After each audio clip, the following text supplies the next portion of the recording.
About exports को हमको अलग से इंक्लूड करना नहीं है, as we have discussed it in imports. So ma'am, let us understand it again through different cases mentioned in your books. Case 1. Case 1 talks about कि मेरे को दिया हुआ है सेल 2000, तो और एक्सपोर्ट्स भी दिया है 400. तो ma'am as the sales they have mention, उन्होंने ऐसा नहीं बताया है डोमेस्टिक सेल है या बाहर की हुई है. It considers total sales. Therefore, ma'am it will be considered कि जो एक्सपोर्ट का 400 रुपये है वो इसके अंदर ऑलरेडी इंक्लूडेड है. तो आप वैल्यू ऑफ आउटपुट कितना लेंगे? आप वैल्यू ऑफ आउटपुट लेंगे सीधा 2000. Next case 2. यहाँ पे स्पेशली बोला हुआ है डोमेस्टिक सेल 700, क्योंकि वर्ड डोमेस्टिक यूज किया हुआ है तो यहाँ पर ये 200 रुपये इसके अंदर इंक्लूडेड नहीं है. Therefore we have to add it. तो अगर मैं वैल्यू ऑफ आउटपुट देखूँ, बोले तो सेल्स टोटल निकालूं, तो जो मेरी डोमेस्टिक सेल है वो प्लस जो मैंने एक्सपोर्ट किया हुआ है 200 रुपये वो, तो मेरा टोटल डोमेस्टिक सेल या मेरा टोटल सेल या बोले तो वैल्यू ऑफ आउटपुट कितना हो जाएगा? 900 रुपये. सो इस केस में हम एक्सपोर्ट्स को यहाँ पर ऐड करेंगे.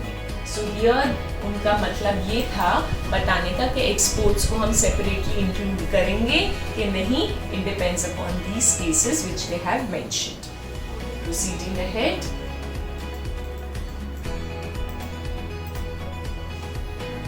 नेक्स्ट, ये बॉक्स में क्या बताया है? ये बॉक्स में बताया है कि जब हम वैल्यू एडेड निकालेंगे, ये बॉक्स में बताया है कि जब हम वैल्यू एडेड निकालेंगे तो वैल्यू एडेड निकालने के लिए they are going to consider it industries wise, sector wise. तो उन्होंने 3 सेक्टर्स बना दिए, such as primary sector, secondary sector and tertiary sector. तो मैम यहाँ पे ये लोग बोल रहे हैं कि ये लोग वैल्यू एडेड को production units of economic territory को 3 ब्रॉड ग्रुप्स में डिवाइड कर दिया है, जहाँ पे प्राइमरी सेक्टर, ये सारे सेक्टर्स आप already 10th and 11th standard में इसकी अंडरस्टैंडिंग आप समझ चुके हैं. So primary sectors are like farming, fishing, mining. Secondary sector are manufacturing units and tertiary sector are about the services such as transport, education, finance, etc. तो ma'am जब हम value addition निकालेंगे तो प्राइमरी सेक्टर का अलग, secondary sector का अलग से, टर्शियरी सेक्टर का अलग से, और फिर तीनों को कर देंगे प्लस. Proceeding ahead.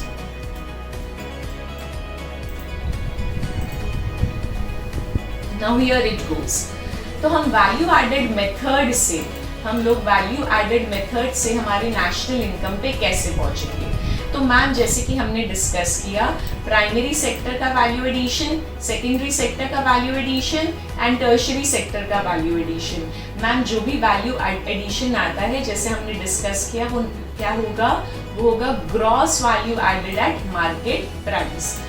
ठीक है, मूविंग अहेड. तो प्राइमरी सेक्टर का gross value added at market price, similarly for secondary, similarly for tertiary. फिर हमने ये भी डिस्कस किया था that summation of all the gross value added of market price of all different sectors gives me GDP at MP. ठीक है ma'am. और chapter number 3 में हमने क्लियरली देखा है कि एक वेरिएंट से मेरे को दूसरे वेरिएंट पे आना है तो we are expert it in now by now. Why? Because ma'am हमने बहुत अच्छे से 3rd चैप्टर के सम्स प्रैक्टिस करे हैं. तो anyways will revise it. GDP at MP से मुझे आना है NNP एट FC, मतलब नेशनल इनकम पे आना है. तो मैम ग्रॉस से मेरे को आना है नेट पे, तो क्या करना पड़ेगा? Depreciation minus. फिर मैम मेरे को ये डोमेस्टिक से आना है नेशनल पे, तो क्या करना पड़ेगा? NFIA plus. फिर मैम ये MP से मुझे आना है FC पे, तो क्या करना पड़ेगा? Net indirect taxes minus. So with all this understanding हम लोग वैल्यू एडेड मेथड से नेशनल इनकम पे कैसे आना है हम क्लियर हैं. Proceeding ahead. Again, it's the same understanding as we have discussed. Okay, certain things to be taken care of. Precautions of value added method. Precautions of value added method में there are certain points to be considered. Point number 1. Intermediate goods are not to be included in the national income. Ma'am क्यों? क्योंकि intermediate goods की जो value है वो already final goods के अंदर included है, देयरफॉर इंटरमीडिएट गुड्स को हम नेशनल इनकम में इंक्लूड करेंगे नहीं। This is point number 1। Point number 2 talks about sale and purchase of second hand goods। Ma'am second hand goods अगर बेचते खरीदते हैं तो वो हम हमारी नेशनल इनकम में कंसिडर करेंगे नहीं। मैम क्यों? क्योंकि it does not add to the current flow of goods and services. जब वो फर्स्ट हैंडेड थे, जब वो प्रोड्यूस हुए थे, तब ऑलरेडी उसका वैल्यू कंसिडर कर चुके हैं। Now again for the second hand goods वापस से जब वो बिक रहे हैं तो उसका हम वैल्यू नेशनल इनकम में कंसिडर करेंगे नहीं। But there is an important point over here. The important point goes like this कि अगर ये सेकेंड हैंड गुड्स को बेचने के लिए अगर कोई एजेंट को कमीशन या ब्रोकरेज दिया गया है for the services which they have provided for the purchase and sale of these second hand goods, तो मैम ये कमीशन एंड ब्रोकरेज जो हमने दिया है will be considered as a productive service, therefore it will be included in the national income. Next, production of services for self consumption are not included. Ma'am यहाँ पे बताया गया है कि एक हाउस मेकर, एक हाउस वाइफ अगर घर पे कोई सर्विसेज प्रोवाइड करती है तो मैम उसकी ना मार्केट वैल्यू निकाली जा सकती है ना ही निकालेंगे। It is difficult to measure the market value of the services provided by house wife at her place. Therefore हम लोग सर्विसेज फॉर सेल्फ कंजम्पशन हमारी नेशनल इनकम में इंक्लूड करेंगे नहीं, विद द क्लियर अंडरस्टैंडिंग कि उसकी मार्केट वैल्यू निकल ही सकती नहीं। नेक्स्ट बोला है कि हमारे घर पे जो मेड्स आते हैं, ड्राइवर्स आते हैं, दे कम टू आवर प्लेस और वो अपनी सर्विसेज प्रोवाइड करते हैं तो वो नेशनल इनकम में कंसीडर होगा क्योंकि मैम उसकी मार्केट वैल्यू निकाली जा सकती है।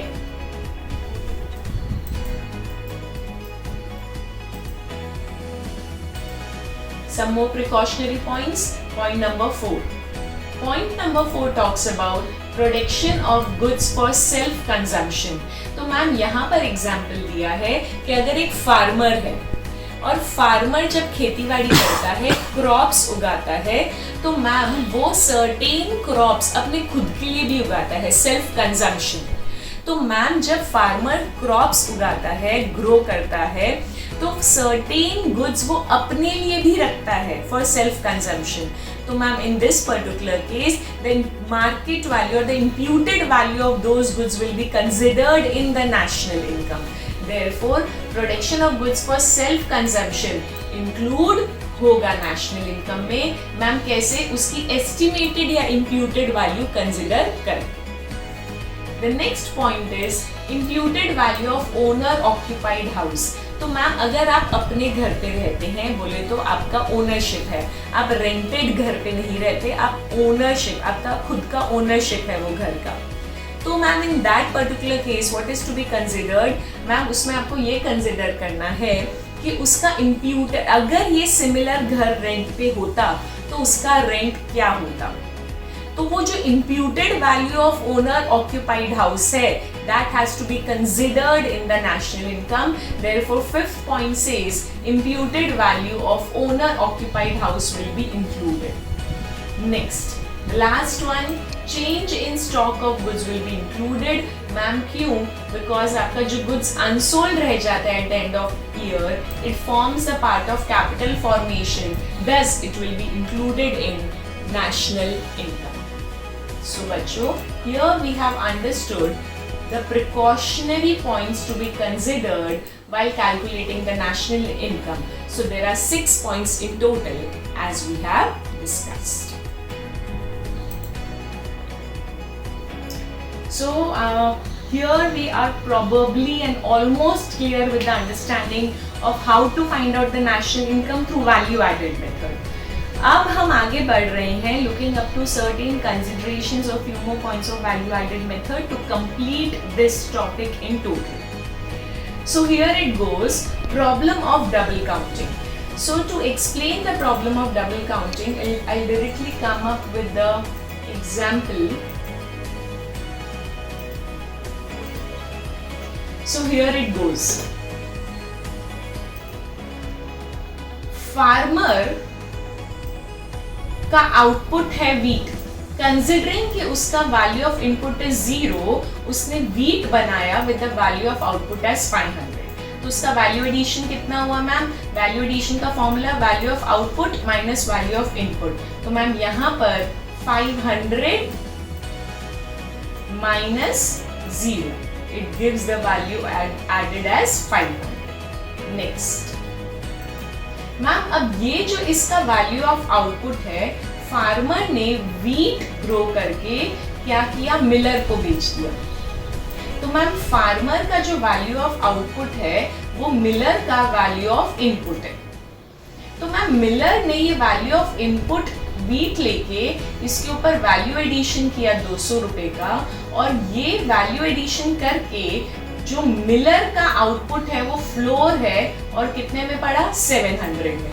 तो मैम जो मिलर का वैल्यू ऑफ आउटपुट है वो कितना है? 700. वैल्यू ऑफ इनपुट कितना? 500. नेक्स्ट, अब मैम ये जो मिलर का वैल्यू ऑफ आउटपुट है, मिलर ने ये फ्लोर, ये आटा बेच दिया बेकर को ब्रेड बनाने के लिए. तो मैम ये जो मिलर का वैल्यू ऑफ आउटपुट है वो वैल्यू ऑफ इनपुट बेकर का कितना हुआ? 700. अब मैम बेकर ने ये 700 रुपए के आटे के ऊपर और वैल्यू एडिशन किया 300 रुपए का, और उसका वैल्यू ऑफ आउटपुट कितना हो गया? 1000 रुपए. तो मैम बेकर ने ये 1000 रुपए का ब्रेड क्या किया? फाइनली कस्टमर को बेच दिया. तो यहाँ पे ये पूरी स्टोरी समझने के बाद ये समझ में आया कि मैम हम क्या कर रहे हैं, हम सब स्टेज का वैल्यू एडिशन अगर ले तो हमारा नेशनल इनकम आ जाएगा. फॉर एग्जांपल फर्स्ट स्टेज पे वैल्यू एडिशन कितना है? 500. सेकंड स्टेज पे वैल्यू एडिशन कितना है? 200. एंड थर्ड स्टेज पे 300. तो ma'am 500 plus 200 plus 300 gives me 1000 which will be considered in the national income. तो मैम हर स्टेज का वैल्यू एडिशन हम ले रहे हैं नेशनल इनकम के लिए. मैम इसका एक ऑपोजिट चीज बताएं कि अगर हर स्टेज का वैल्यू एडिशन ना ले और हर स्टेज का फाइनल आउटपुट ले तो पता है क्या हो जाएगा?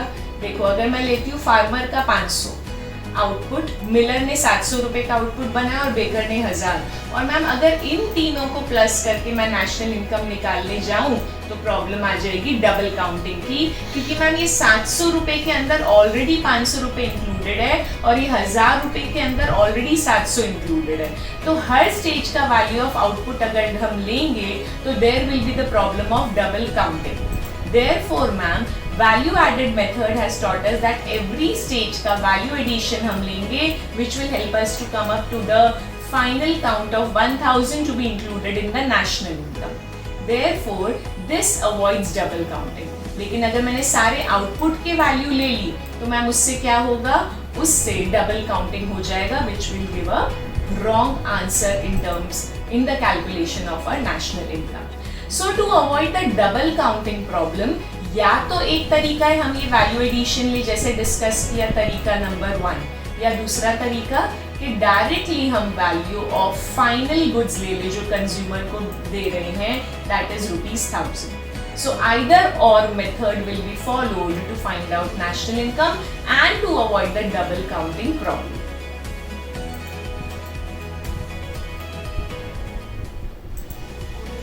So यहाँ पर वही चीजें एक्सप्लेन करिए जो हमने डिस्कस करी है. So how to avoid double counting, again we have seen, या तो वो 1000 रुपए फाइनल आउटपुट मेथड ले लो, या हर स्टेज का value addition 500, 200, 300 to come up to the final output, final amount to be included in the national income.